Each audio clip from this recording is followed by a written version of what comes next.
Good evening friends. எங்கள் வீட்டில் வாழைக்காய் பஜ்ஜி போட போகிறோம். அது முதல்ல நமக்கு மேல் பக்கத்தை வெட்டிக்கலாம், கீழ் பக்கத்தை வெட்டிட்டு கழுவிக்கலாம் நல்லா.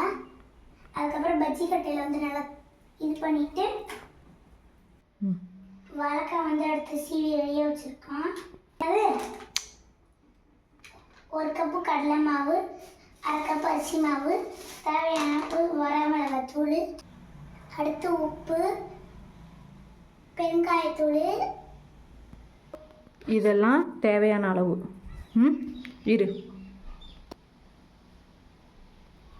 இதெல்லாம் தேவையான அளவு ஃப்ரெண்ட்ஸ்.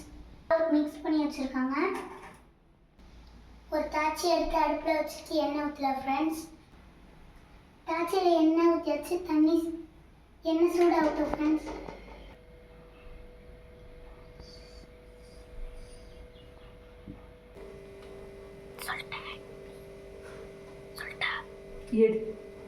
இப்போ 2 பக்கமும் டிப் பண்ணிவிட்டு எண்ணெயில் போட்டுக்கலாம் ஃப்ரெண்ட்ஸ்.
ஒரு டிப்ஸு சொல்கிறேன் ஃப்ரெண்ட்ஸ்.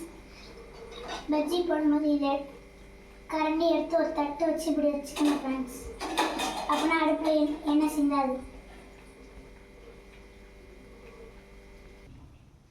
பஜ்ஜி ரெடி ஆயிடுச்சு ஃப்ரெண்ட்ஸ். எப்படி உப்பு இருக்குன்னு பாருங்கள், டேஸ்ட் பார்க்கலாம் வாங்க.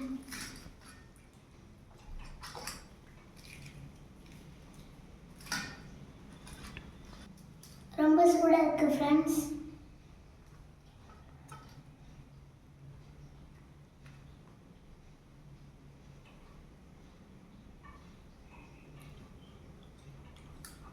டேஸ்ட்டு சூப்பராக இருக்குது ஃப்ரெண்ட்ஸ்.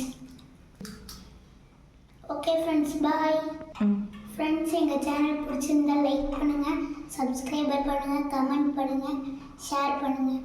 சன்விகா சமையல்.